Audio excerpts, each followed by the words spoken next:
Hello, my loves, and welcome to this episode of Soul Strategy and Sovereignty, the place for small business owners scaling to seven figures and beyond, not just from their soul, from their mission, but also from their energy first strategies and their absolutely savage sovereignty.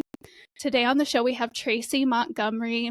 She is a very powerful healer. She's very connected to this whole idea of being the center of your universe, of operating from a place of knowing that you are already whole and completely holy, which, as you know, is just so in alignment with the work that I do as well. When we started chatting together a couple of months ago, we discovered that we also have a very similar kind of like origin story or parts of our backstory as well. And to hear her talk about her version of it is just so powerful. So I'm going to go ahead and hand it over to her and let her start this conversation because her story is so powerful and I can't wait for you to hear it. Aw, thank you. Well, first, just let me say I'm super excited to be here. So excited. So thank you so much for offering this opportunity for me. And Yeah, thank you for coming. yeah, absolutely. And it's, your origin story, my origin story, I think is one that, I didn't even realize till it happened to me how common it is. Like, I had no idea how many women out there had had such a similar experience. And, this is a path that I've been walking for, well, it's been decades now in my former life, still present life, but like former life. I was an elementary teacher and kind of dipped my toe into spirituality the same way a lot of people do through yoga and meditation and becoming a Reiki practitioner. Got my massage therapist. And I didn't really dive into a lot of the more esoteric stuff until I had left teaching altogether and then started my own practice. And that's when I really started to dive into things like the Akashic Records and galactics and, energy work and channeling and things like that. And what I didn't know at the time is there was this huge common thread that was unfolding where I was really subtly giving my power away. Like I felt like I was in my power. I felt like I was sovereign. But at the same time, every certification I took, every modality that I took, every space I was going into, I was unconsciously pedestaling the people that I was in those spaces with. Mm-hmm. Happens to all of us, doesn't it? Yeah. Yeah. And it was, and so still trying to meet, I think, some of those needs that I hadn't healed yet, or those wounds, we could say I hadn't healed yet from childhood, where I was still looking for validation, still wanting to be the good girl, still wanting to be right, afraid to make a mistake, wanting to please everybody else, and still doing all of the shoulds, if you will. But I had just literally taken a spiritual bow and wrapped it around it to make it, look better. It's Mm-hmm. like love kind of thing. Yep. Yeah. Right.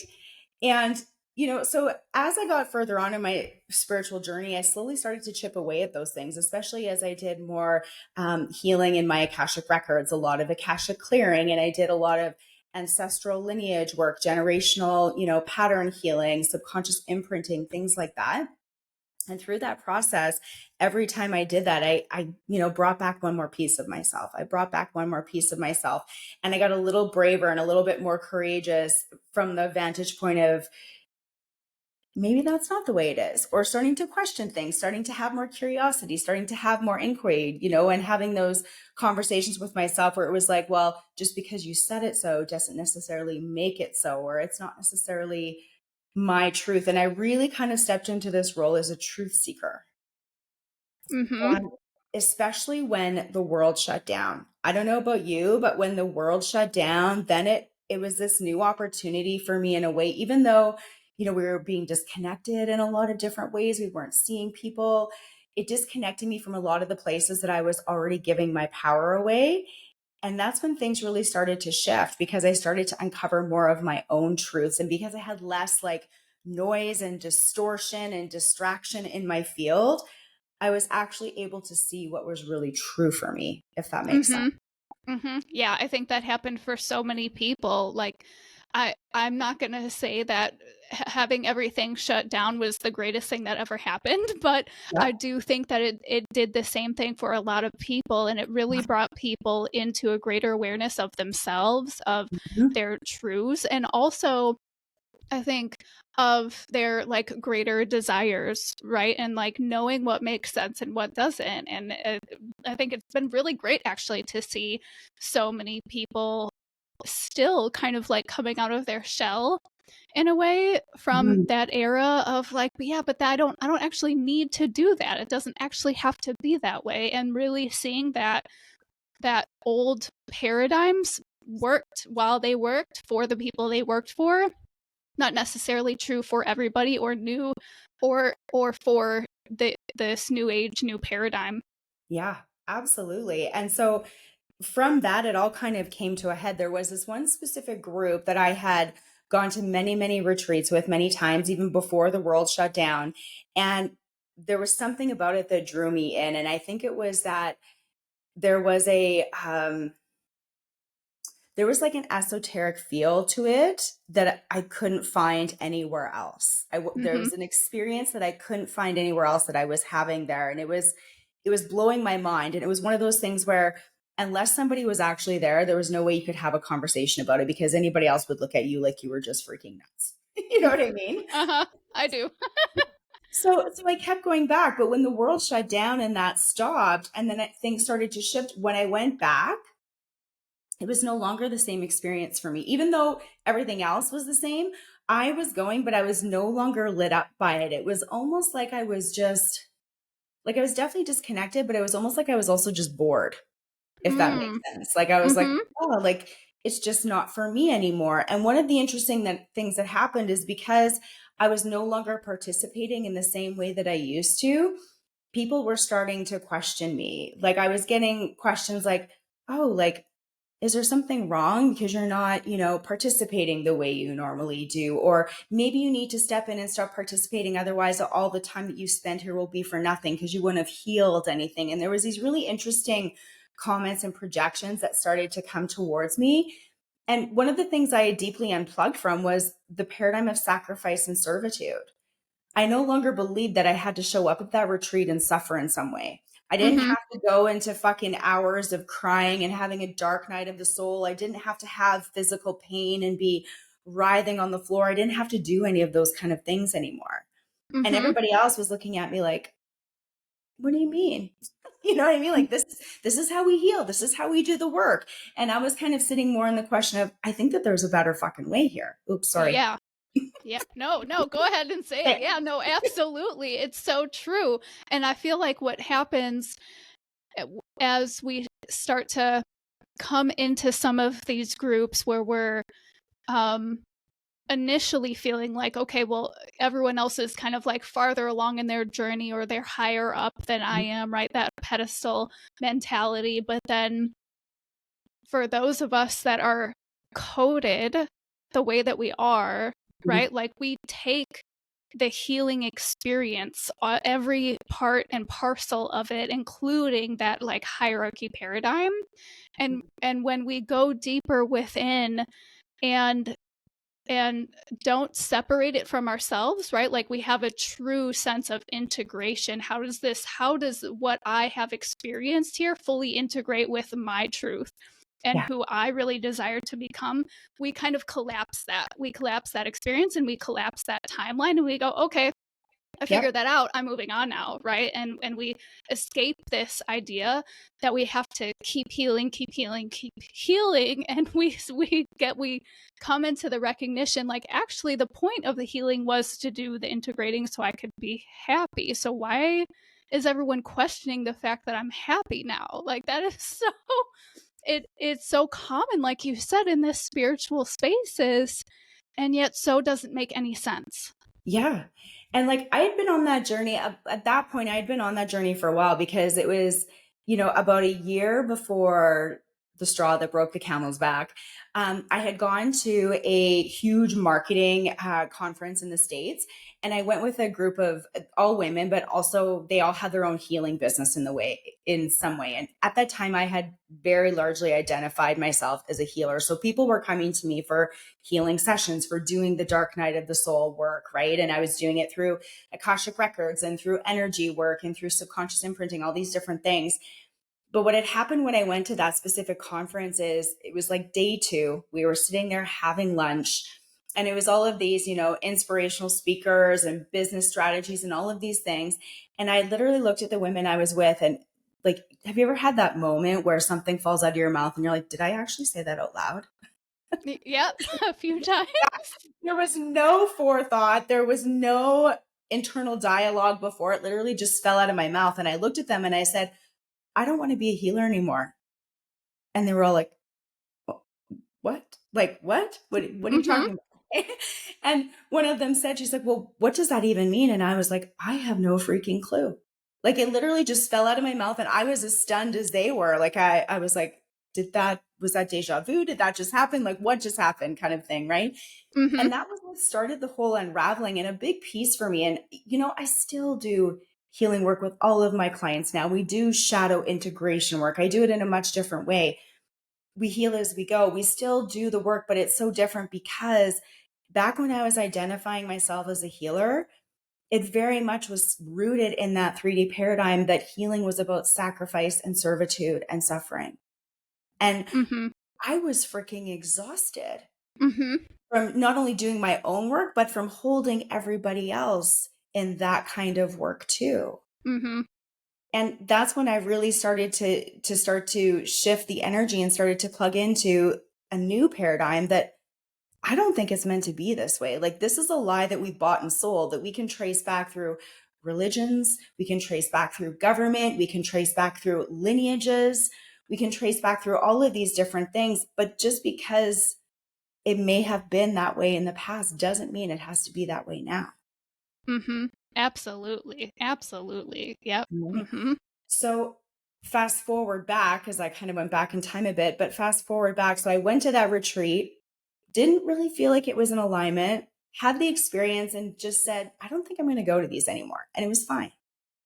But a few months later, one of my bestest friends in the whole wide world, who had never gone to one of those with me before because she just didn't resonate with them, which is fine, called me up and said, I think I'm going to go this time.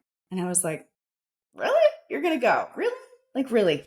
And it was like this moment of like FOMO, right? I was like, oh my God, if you're going to go, like, I can't miss it. Now I have to go kind of thing, right? So I was going for, as the moral support, and okay, let's see what happens. And I truthfully feel like on some level, her and I knew that something was going to happen, but we didn't know what it was. Mm. And we even made a few comments about like, these 5 days are going to be big, like something is going to happen, like, but we had no idea what it was going to be.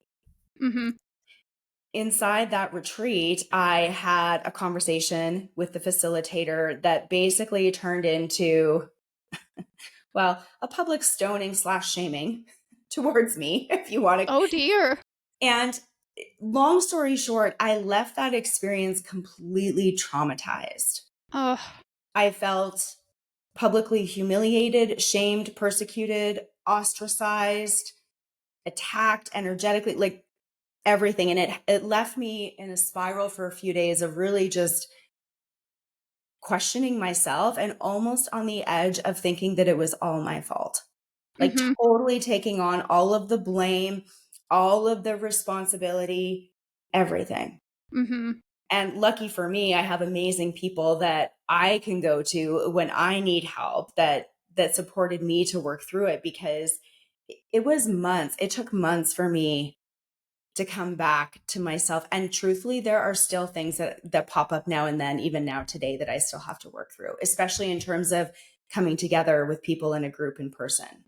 Mm. But like, my hormones were shot. I lost my period for 4 months. My nervous system was completely dysregulated. Like, there was so much energetic cleanup to do there. Like, it would take me like an hour just to tell you all the things that had to be done. And it took months to come back from that. And even though it was probably one of the hardest experiences I've ever had in my life, when I started talking about it on social media, that's when my inbox started being flooded with a ton of women that were like, hashtag me too. Not necessarily that person, that retreat, but a similar experience of going into a group and of saying their truth out loud and having it be different than the rest of the groups and being attacked for it, leaving traumatized because of it and thinking that it was all their fault and then self-shaming and blaming themselves. And I Mm-hmm. even had women come to me after and say, this happened to me and I've been thinking about going back to that same experience because I miss the community. Mm-hmm. And I was like,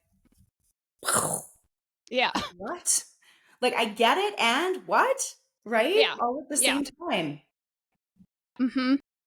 Yeah, But anybody is willing to drink poison when they're thirsty enough. totally. Right. And that's like the saddest part about when these things happen, because these facilitators, who often will call themselves healers or shamans or whatever, right? Like whatever title they want to give themselves, that's kind of how they rope you Hmm. in a way, whether they do it consciously or subconsciously. That's part of the whole thing, right? Is they kind of put it under the guise of like, oh, but we're a tribes, and then they like expect that loyalty to them and the tribe. And what I notice about especially, and I know we had talked about this when we connected a couple of months ago, is especially when that facilitator tends to be a male, Hmm. a man, right? Like, it's not that they're not delivering any medicine.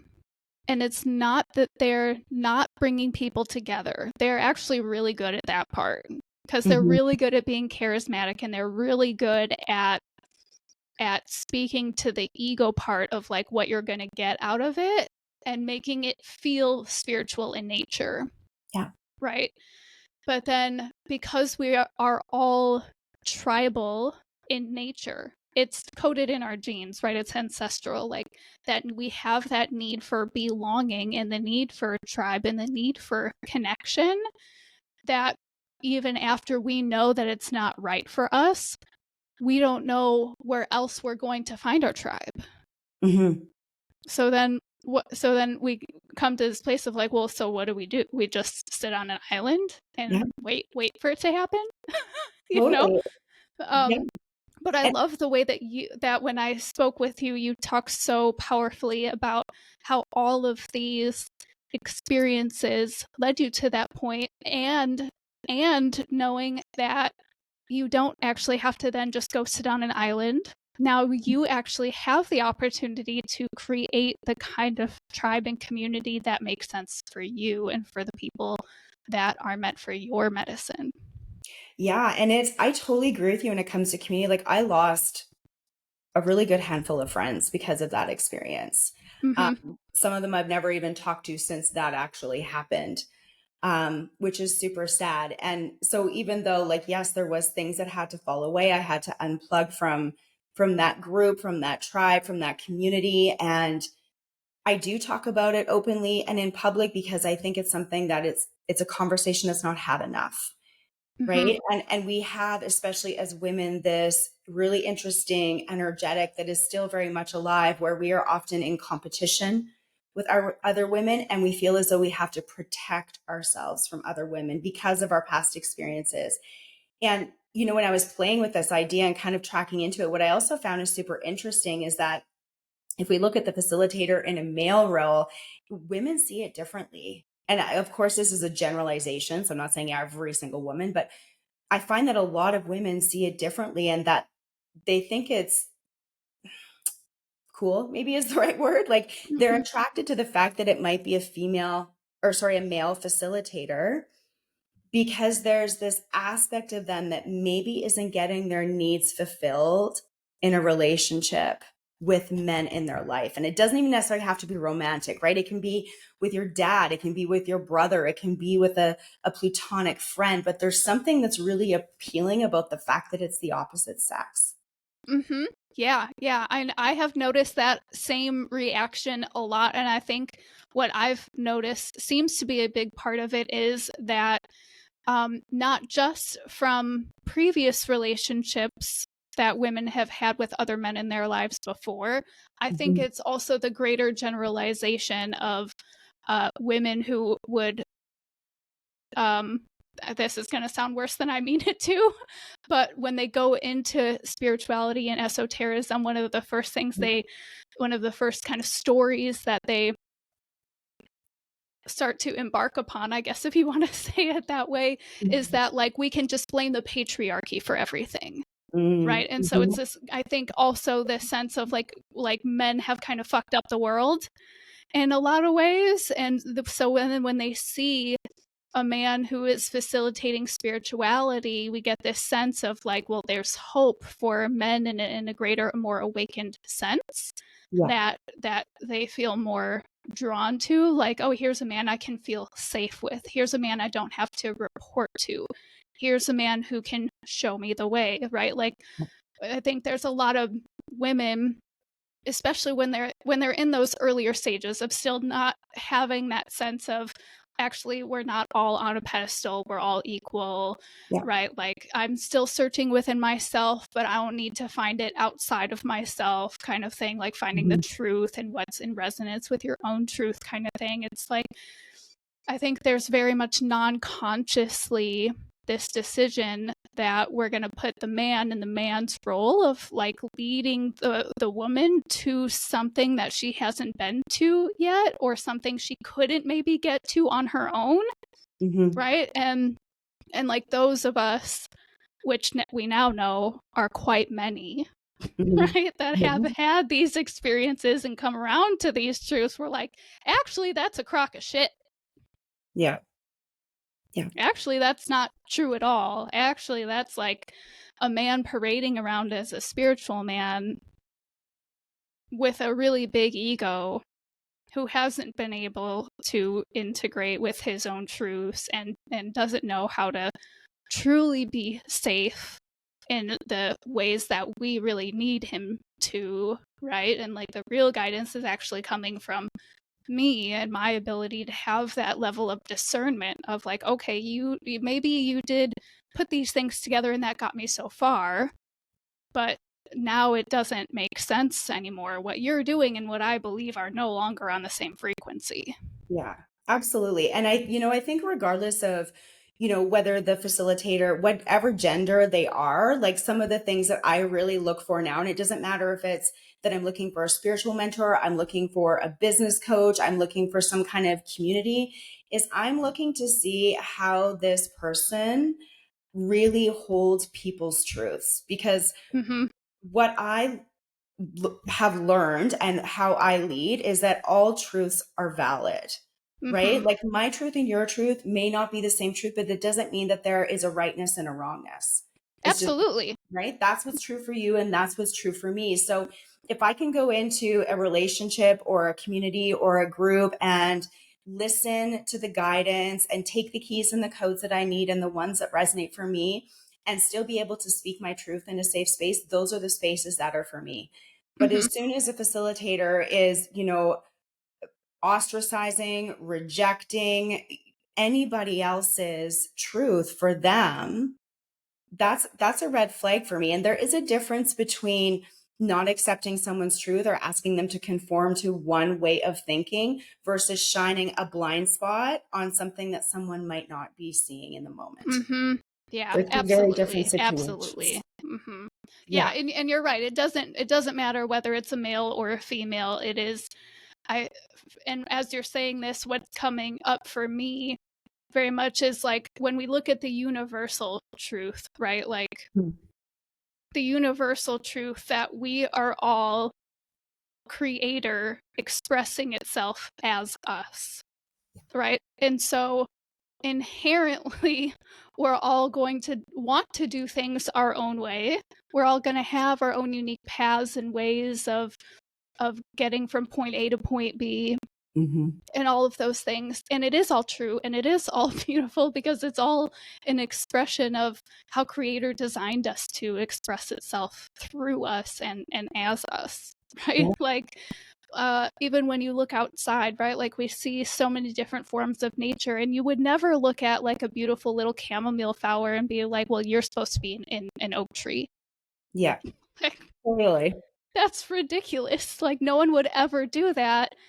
And yet, when we get caught up in this swirly world of what's spiritual and how am I being kind and how am I being right, I think that that's often a place where things get really mucky and sticky for people. Yeah, absolutely. And I think that, we're in a time right now where we are changing and growing and shifting so much on all levels and layers. Like you can see it out in the world and the collective and the things that are happening in all the different countries, all the different things.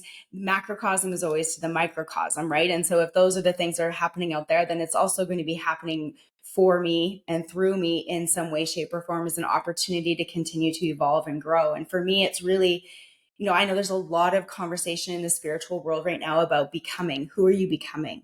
Mm-hmm. Right? Who is the next level version of you? Who are you becoming? I've had many of those conversations too. And not to say that they're wrong. I just feel like right now, the message is really unbecome to become. Mm-hmm. Yeah. Right. Mm-hmm.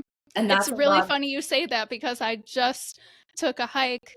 What is today? Tuesday? I just took a hike on Sunday, 2 days ago, and as I was sitting by the stream, just listening and just like being an open channel, just alone in the quietness of nature, like that's where I find my channel most open and I'm most connected. I all of a sudden was getting this same download. I was like, oh my god, like the whole world, especially as like awakened and awakening individuals, like we're really looking to disconnect from everything. Like there's a lot of people right now who are realizing how much of their energy in their world has been distorted because of all the distractions, Mm-hmm. and they are really looking to disconnect so they can reconnect. Yeah. And I think that we've been sold a really interesting package, let's say, or packet of information about what spirituality actually is. And to me, that specific package actually makes it yet another thing that is unattainable, right? Like Yes, if right. you look at, like, I was raised Catholic. Okay. So Catholic, Christian, right? And everything is about, confess your sins. You're a sinner. And if you do good, then maybe you'll get to go and open the pearly gates of heaven, right? This unattainable, raise Mm-hmm. the bar type of story, right? And spirituality, very much depending on what you follow, has its own version of that, right? Mm-hmm. And it might be, let's talk to the aliens, or like whatever that version is. And I'm not saying that none of those things are possible, but I am saying that it again makes it this unattainable story. And so that no matter where people go in their lives, it's like they can't actually get there. There's Mm-hmm. always striving, there's always performing, there's always all of these to do things. And what I've really come into now at this stage of my life, and I'm so grateful for everything that's happened because that's what's brought me to this place, is let's take spirituality and let's bring it into the real world. Let's bridge the gap so that it's not that you have to be spiritual all the time, or you have to be human, or you have to compartmentalize yourself and have like a million different fucking versions and masks that you wear, that you show up in different situations. But it's that you're all of it all at the same time. I don't Mm-hmm. have to sit down and meditate for 20 minutes every day in order to connect with spirit. Mm-hmm. I don't have to do all of these things that we've kind of been sold in that spiritual package that are the only ways to be spiritual. Mm-hmm. Yeah, and I love the specific words that you're using as you're talking about this, because it it has become this thing where spirituality is a doing Mm-hmm. rather than a being. Well, what do I have to do to be spiritual? Well, what do I have to do to buffer my practice? Well, what do I have to do to get into heaven or to be accepted by the aliens or to become enlightened or to, I don't know, make $1 million, like whatever it is that is the pinnacle of whatever experience you're after. What do I have to do? Mm-hmm. Right. And so it makes sense that people are very much centered right now on like, who do I need to become? Because I think that they're also having this level of consciousness awakening, right? They're Yeah. kind of breaking away from this, like, well, what do I have to do? And more of like, who do I have to become? But again, there's still the disconnect, Hmm. right? Because is the whole point of your mission is to remind you that you don't actually have to become, you already are. Yes, that's exactly what it is. It's exactly what it is. So the movement that I talk about inside of my spaces is the whole and holy woman and the whole and holy way. And Mm-hmm. it's about how we take our wholeness and our holiness and we integrate them together as one. They are an embodiment. And it's all Mm-hmm. about the work of integration. It's not about bypassing. It's not about ignoring this piece. It's not about pushing this piece to the side. It's about all of it, all at the same time. Mm-hmm. Yeah. Yeah. Yeah. And I love that too, because it reminds me very much of another thing that I see very commonly for spiritual people, whether they are business owners or higher levels in leadership, right? That there's this like um there becomes like a lot of questions that Mhm. they have when they do realize like, oh, actually it's me, actually it's my story. Like they kind of get to that level of oh, I don't need to like do anything more. But Mhm. it's almost like then that energy of doing comes off of them and onto, okay, well now how do I um create content? How do I let people know the power of what I'm doing? How do I create offers, right? Like whatever that next thing is, like, well, now Mhm. how do I? And there's still this like how and doing this energy that's floating out there. So when you came to that place in your practice in your life where you were ready to create the whole and holy way, how did you go about that? I think that the first piece for me is that I needed to really just understand, and that's like in the mind as well as energetically, what it actually meant. Like, what did it look like to live the whole and holy way? Right. I Mm-hmm. think that was the first thing, is that I needed to really just integrate into it, sit into it, see how it felt in my body, and get really curious and like ask questions like, who is the woman that walks the whole and holy way? What does that mean? Right? What does that look like? And really, it's not about, it's so funny, like, because in my spiritual journey, I feel like I really swung the pendulum in a few different directions, right? Like, first I was a healer and it was all about, healing work, shadow work, all of those things. And when I decided I no longer wanted to do that, I swung the pendulum kind of all the way over to the other side. And I started doing lots of frequency work and energy Mm. attunements and activations and lots of channeling. And everything was about raising vibration, raising frequency, calibrating your body. And when I did that, then what I realized was one cannot exist without the other, Mm-hmm. right? There's no wholeness if it's one or the other. So it's not this or that, it's a both and experience. Mm-hmm. And for me, as I went through that, what I also noticed is that I work primarily with women. That's my clientele. So I speak from that vantage point. But women have this conditioning and this message that we have to be all of these versions, right? Like there's 1,000 different versions of me, because there's the mother, there's the daughter, there's the wife, there's the sister, there's the friend, there's the entrepreneur, there's the spiritual one. Like there's all these different versions. And I would show up in those different versions depending on where I was, who I was with, and what we were talking about. Mm-hmm. And so there was a big kind of spiral, you could say, that I went through where I had to be willing to bring all of it together, right? Mm-hmm. I had to be willing to really dismantle some of the deepest intimacy wounds of, the fear of being seen, the fear of being heard, the fear of being judged, those types of things, in order to really step into being the whole and holy woman. And that by no means means perfection, right? Mm-hmm. I'm still learning, growing, evolving, healing, and everyone that walks this path is still learning, healing, growing, and evolving. Mm-hmm. And I think it's very much recognizing that there's a way to live that we no longer have to compartmentalize ourselves that way. Mm-hmm. And one of the things that I know to be true from having so many conversations with all my clients, the women in my membership, and all of the things is that they're really fucking exhausted doing it too. Mm-hmm. Yeah. Right? Yep. It's exhausting. It's truthfully, energetically, mentally, physically exhausting. Mm-hmm. And so it's time to have new conversations. It's time to have different conversations. I have this offer running right now called the Whole and Holy Initiation. And we just had a conversation a couple days ago, and the women were stepping forward and literally just speaking into the group their the things that they were most afraid to admit. Like one woman stepped up and she was like, I judge other women. And I've never said that out loud. And then there was this huge conversation about the shame that comes Mm-hmm. with speaking something like that. Mm-hmm. Right. And so it really is more, we're unbecoming in order to step into that wholeness and holiness. Right. And the compassion and the grace and the forgiveness that we have for ourselves because of that. Yeah, absolutely. And I think in that process, also what I'm hearing you say is there's a lot of redefining that has to Yes. happen, right? Like we Absolutely. put all of these labels on what it means to be spiritual, successful, a good mom, a good friend, a good girl, a kind human, successful, wealthy, right? Like we put all these labels on things.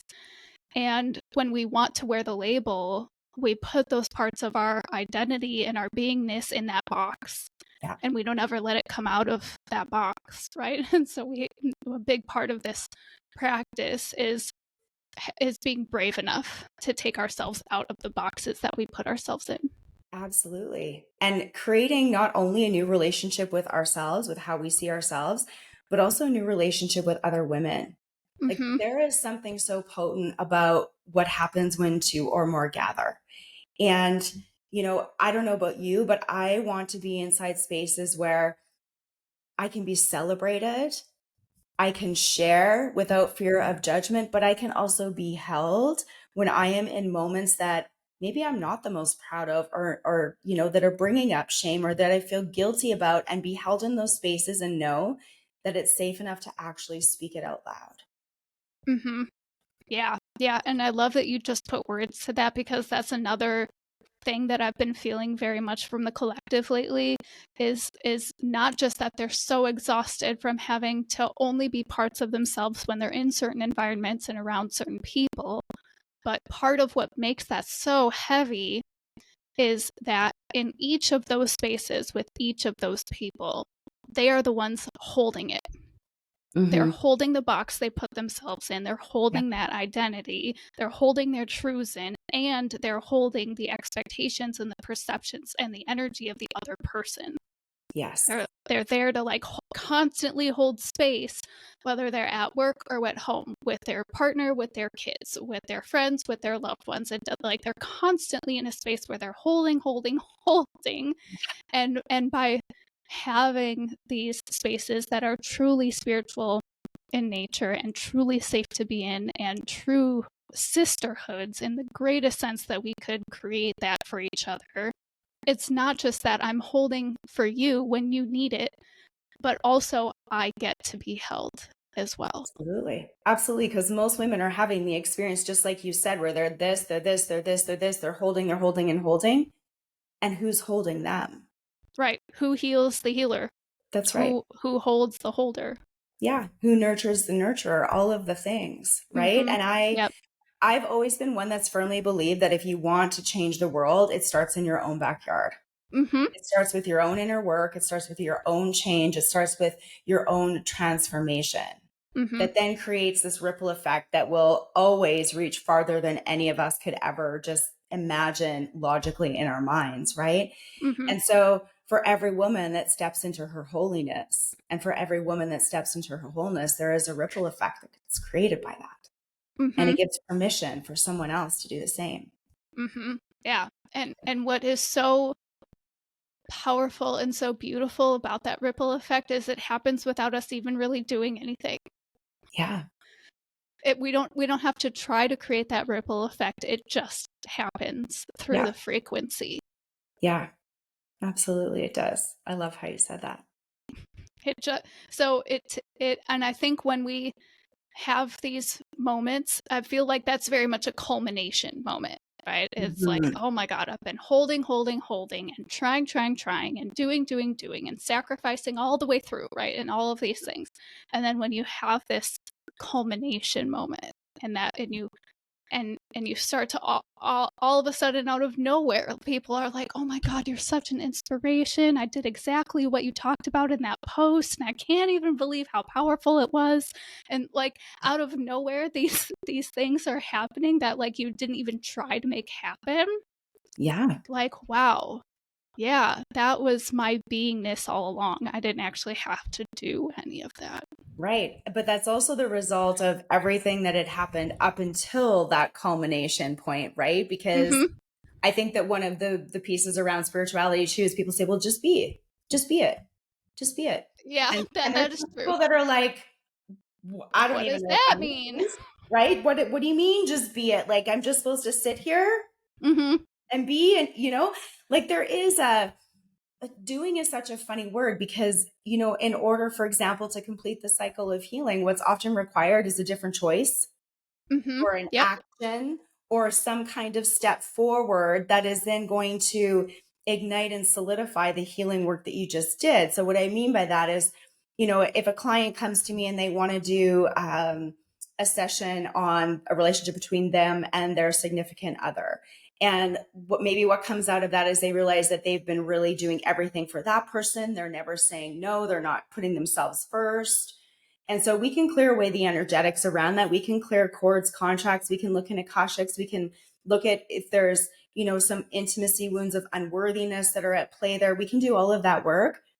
But then if you don't go back into that relationship and choose something different, which essentially is being different, right? If you Mm-hmm. don't set a boundary, if you don't have a conversation, even if it's hard, if you don't express your feelings instead of silencing, if you don't say no when you mean no, when you would usually say yes, if you don't do any of those things, then now we've kind of cut that cycle of healing off and we just loop back around. Whereas Mm-hmm. do again, it's a funny word, right? If we take that Mm-hmm. action, we make that choice, now we're creating change. And Mm-hmm. it's the culmination of that change that gets us to the point that we are in who we be, if that makes Right. Yeah, absolutely. Absolutely. And so it's more of the dance that happens between sense. who Yeah. am I choosing to be and how am I choosing to do things differently because Yeah. of that. Yeah. Absolutely. It's more of an aligned action as opposed to a sacrifice. Absolutely. It is. Yeah. Aligned, inspired action that feels good, that puts you first versus everybody else. Mm-hmm. Yeah. Yeah. Mm-hmm. Yeah. Because, like you said, the real change starts in your own backyard. So if you're not putting yourself at the center of your own world, that Mhm. change that you desire to see is never going to happen. That culmination point of like, wow, I'm really affecting change here in a really positive way that is fulfilling my mission. Like you'll just keep circling around it Yeah. And that's and never being in the middle of it. totally. And that's when we hear our clients being like, I've worked on this so many times before and it's coming up again, right? And we feel like we're on the hamster wheel, right? Because somewhere along the lines, we didn't actually create something different for ourselves. We just kind of got sucked back in consciously or unconsciously to the habits, to the patterns, to the behaviors that we've been in for a really long time. Mm-hmm. Yeah. Yeah, absolutely. Absolutely. So, you spoke about this Whole and Holy initiation, which is a group program that you're running right now. Is it more of like a membership or is it a container? The Whole and Holy initiation actually we're just finishing it. It came off of a free master class that I had done, which really was just introducing the Whole and Holy way to the world, which was freaking amazing. And there still is a Facebook group. I'm going to continue to do some stuff. So if anybody feels called to join, they can absolutely hop in. But I do have a membership as well, and they were all a part of this as well. My membership is called Ascension Codes. Ooh. And yeah, I freaking love that space because it's It's the all of it. It's everything. We talk about the 5 pillars of the whole and holy way. There's the ascension codes, which are energetic keys that I downloaded actually right after I came off of that retreat that went sideways. I had this huge channeling and downloaded these ascension codes, and they're all ways to bridge the gap between spirituality and humans. So, for example, one of the codes is the code of divine response ability, and it's our ability to respond rather than to react to life. And how do we do that from a soul level as well as a human level at the same time? And so they're like guideposts, if you will. And so there's activations in that group. There's monthly energetic forecasts. We work with the pillars. We do shadow integration work. And so it really is a culmination of everything that the whole and holy way encompasses. That's amazing. So, how Yeah. long after that retreat that you were at, the one that went sideways, how long after that was it before you kind of came to your culmination point of like, oh, I'm here to create the whole and holy way in the time that you started that? So the ascension codes itself came through. So I went to the retreat in April, and the ascension codes themselves came through as frequencies that summer. And then it wasn't until actually, it was funny because I started to talk about the whole and holy woman and the whole and holy way in my content here and there after that, but didn't really realize what it was. Mm. And then just at Christmas, so it's been almost a year, I guess, I started to get the downloads. It was like, wait a minute, this is something bigger. This is something bigger. I started talking about it a little bit more. And then just actually in May, I was at a business retreat with my business coach and a group of women. And that's when it dropped in. I was like, holy shit, this is what it is actually supposed to be. So it has been growing and moving and evolving for over a year now. And when I did the master class, the whole and holy way, just last month, that's when I really introduced it and brought it like front and center to my audience and to the world. I love it. And I love that too so much because I feel like one of the other ideas that I'd really want to take out of the box for a lot of people who are listening to this right now is that just because you get a download or just because you make a really powerful decision for yourself, whatever kind of like pivot point you have does Mhm. not necessarily mean that you're going to turn around within 24 hours and be like, oh, I'm completely enlightened now. Or, oh, I completely know exactly what direction this is taking me in right now. Or, oh, I know exactly how to turn this into a business and a full offer suite and all the pricing and everything, right? Like these things don't happen like that. These things No. are their own versions of culminations that happen over time as we continue to receive downloads, as we continue to get responses from the people that we're working with, as we continue to evolve into the work that we're doing with other people, and it evolves us as much as we're evolving them as well, right? Absolutely. And one of the things, I've learned from working and being in the Akashic Record so much is that just because we receive it doesn't mean that it's not a future timeline, right? Like that's one of the things I always coach my clients with is I was like, did you ask the question to see if this is for you now or if this is for you later? And it needs like, it's just seeding right now and you're integrating it right now and you're calibrating to it, but it doesn't necessarily mean that it's a right now thing, right? Mm-hmm. Right. Yeah. So I love that you brought that up because not everything is supposed to happen in the very moment that you receive it. I do have it's a secret still, but I do have something that I'll be releasing in about a month that I've been sitting on it for years, like years. And every time I asked, it was like, nope, not yet. No, not yet. No, not yet. And I know why, because the whole and holy way had to come through first before this next big piece. Mm-hmm. Um, but sometimes it just be like that. And patience is the hardest part. Yep. Yep. Are you a generator type in human design? I am a generator. Okay, so Mhm. I was gonna say, especially for us generator types, when we get the download, we feel so lit up about it that we want to create something out of it right away. But to have that intuition and to feel like, nope, it's not ready yet, and to honor that sometimes is the hardest thing. It is. And what I've learned is just if there's resistance, then it's definitely not and not now. It's like just park it, know Hmm. that it's there, get it all on paper or type it out or get it in your voice notes or whatever that is. And then you can circle back. Because as soon as resistance shows up, I'm like, oh, okay, that's as far as I get to go right now. Yeah. So when you talk about that resistance, is it more like you're feeling that resistance in your body, or is it more like you maybe start dropping a few little pieces of content about it and you're not like you're getting resistance from the community? What does that resistance tend to look like? For me, it's usually more my own resistance. So I'll notice it like I'll just start to kind of question things. It's like I'm not 100% on board, if that makes sense. Yeah. Then when I sit into that, I'm like, okay, what is this about? And sometimes there are things that I can say, okay, well, this is just the next edge or the next level. I can see where there's a little bit of resistance to that because it's something I've never done before or whatever that is.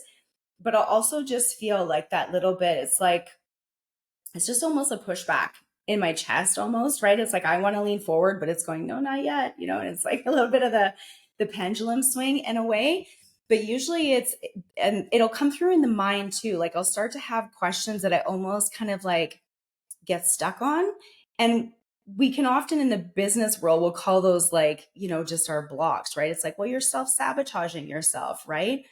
But for me, there's a difference between how I self-sabotage myself and how true resistance shows up.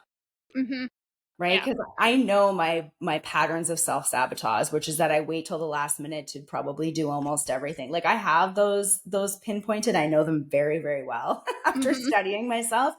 But when there's other types of resistance that come up, then I know that's just like, just hit the pause button. Right. And sometimes I hit the pause button and then the next piece comes and then I'm like, okay, now it's go time. Right. But sometimes I hit the pause button and it doesn't come. And that's when I know then it's time to park it. Yeah. Right. Yeah. Sometimes you just go, okay, well, not today. Yeah. And then whatever you were kind of waiting on, seeing if it was going to comes within 24, 48 hours. And then they're like, oh, okay, all right, that was it.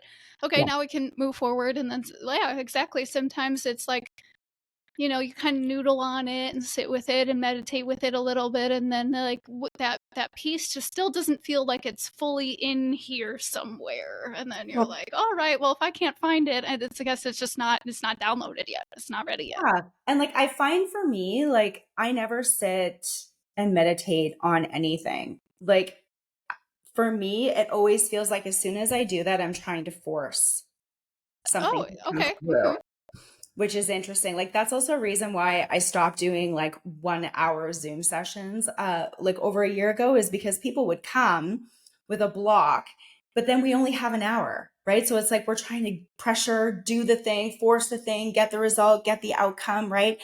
Yeah. And it just didn't really always lend to the energy of what was going on, which is why now I do Telegram days instead. We've got an entire day for things to drop in. Because what I noticed from even the Akashics too is I'll go into the Akashics and I can ask for guidance and I'll get pieces, but the most profound pieces always come later. Half an hour later, 45 minutes later, an hour later, I'm in the shower, I'm doing something mundane. It always happens when I'm like in the shower, I'm doing my hair, I'm washing dishes, or I'm out on a walk, and then it will drop in. Then I'll get it. Yeah. Yeah. Usually in the most inopportune times, because like I'm in the shower, I can't even write anything down. So I'm like, you know, fumbling out of the shower, grabbing the towel, hitting the voice note button and like trying to regurgitate it all really fast. Girl, you and me both. I did it 3 times inside of a 20-minute shower today. Yeah, exactly. I was like, this is getting silly now, but I mean, the downloads come when they come, and I don't know about you, but I know that for me, when the download comes, if I don't say it or write it down or whatever, like right then, the next download is going to come and I'm going to forget the first one. Like and then the third one comes and I've forgotten the first 2. So like when it comes, it needs to come out. Yes, totally. I have a million voice notes on my phone for that exact reason. I know my husband can't even look at my phone because he's like, it gives him so much anxiety. And I'm like, it's fine. Like, it's not your phone, it's my phone. Exactly.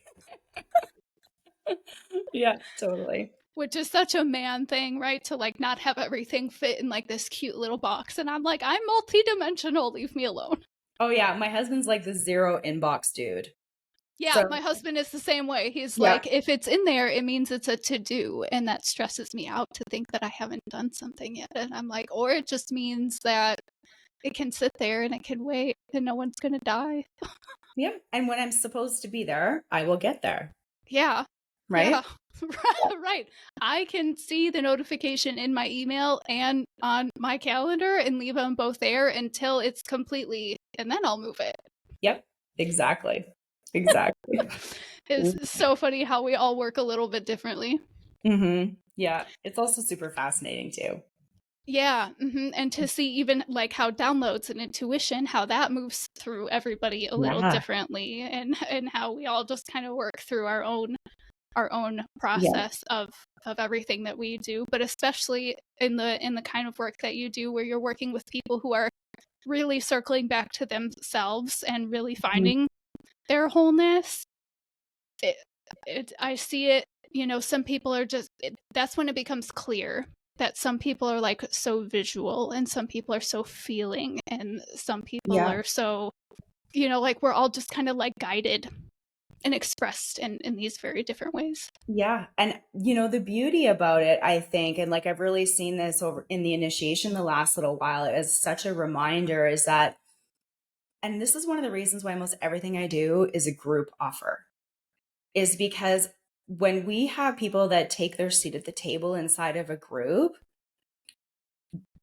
the potential for growth and transformation is exponential because everybody is there sharing their unique keys and codes. And so one person says one word or one sentence that then brings someone else into, like, I call them like holy shift moments. Like they're like the holy shit, right? Yes. Holy, Yep. right. And they get their next key, they get their next download, or all of a sudden they go, oh my God, I had no idea that that's what I was doing. And now I can see it clearly. Mm-hmm. Right. And the amount of energy that can be moved, the amount of healing that can happen when everyone sits at the table together Mm-hmm. is just, it's the most fucking magical thing to watch and Yeah. witness.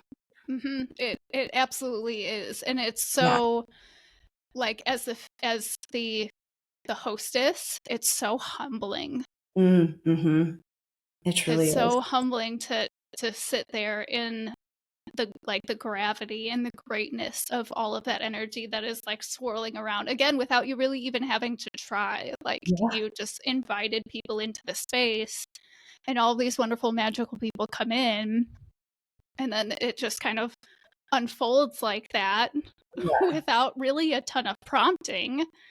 Yeah. And yeah, to see how everybody's energy influences everyone else's energy and how the words just create holy shifts. I love that term, holy shift. Yeah. Holy shit. That's an awesome term. I'm gonna post that somewhere. Yeah. But yeah, just to see how all of that happens and to be a part of that yourself. I don't know if you've been inside of a whole bunch of other groups since, leaving your tribe, but it is definitely for me one of like the greatest pleasures of this season of my life is being inside of a couple of other containers with other women and being able to have that experience as well, again, of like holding and being held, and Yes. just how we all kind of come together and create holy shifts for each other. Yeah. Yeah. It's freaking magical. Mm-hmm. Magic. Mm-hmm. Yeah. Yeah. Yeah. Absolutely. Are there any other offers that you are about to launch or that you're particularly excited about right now? Well, I have my one secret. That's not coming out till November, so you have to follow me to Okay. find out. Get on my email list. But Okay. my doors are open to my membership now inside of Ascension Codes. And so if that sparks anybody, if that lights you up and stirs you in your soul, you can absolutely reach out and we can chat about it. And yeah, and there's always my free Facebook group as well. If you just want to come in and check it out and see what it's all about for yourself and feel the magic and feel the vibes, that's there for you too. Awesome. I love Yeah. it. When you said the doors to your membership are opening, are they perpetually open or do they only open sometimes? Right now, they have been open. I'm toying with whether or not I want to close them, but right now they are just open. Just Okay. open. Yeah. All right. Yeah. Yeah. Okay, Yeah. that's a good, useful information, because in a podcast format, obviously people might listen to it the day it comes out. They might not listen Yes. to it for a while after. So it's all helpful for everyone to know that, like, the door is Well, kind of what I always would say open. is if they're listening to this podcast in the future and they reach out and name the podcast, I will absolutely open or honor opening the doors for them, regardless of where it is. Perfect. That Yeah. sounds great. And what is the best way that everyone can reach you? So my website, if you want to like, just go ahead and kind of like, um, what's the word we always use? Why am I can't think of the word right now? Just like linger, I guess, or Okay. stalk. If you want to stalk me, that's the word I was looking for. If you want to just, Okay. you can go on my website. It's just risewithtracy.com. And otherwise, Instagram, I'm on there a lot. And it's just at tracy.montgomery_. You can find me there and just drop in my DMs and say hi, because I'd love to know that that's how you got there. Nice. That sounds Yeah. awesome. I'll make sure to put all that information there in the show notes. And before you go, are there any other little nuggets of wisdom that, if this was like the last thing you were going to say, that you would really want people to know? The last thing that I would say to anyone that's going to listen to this, any point.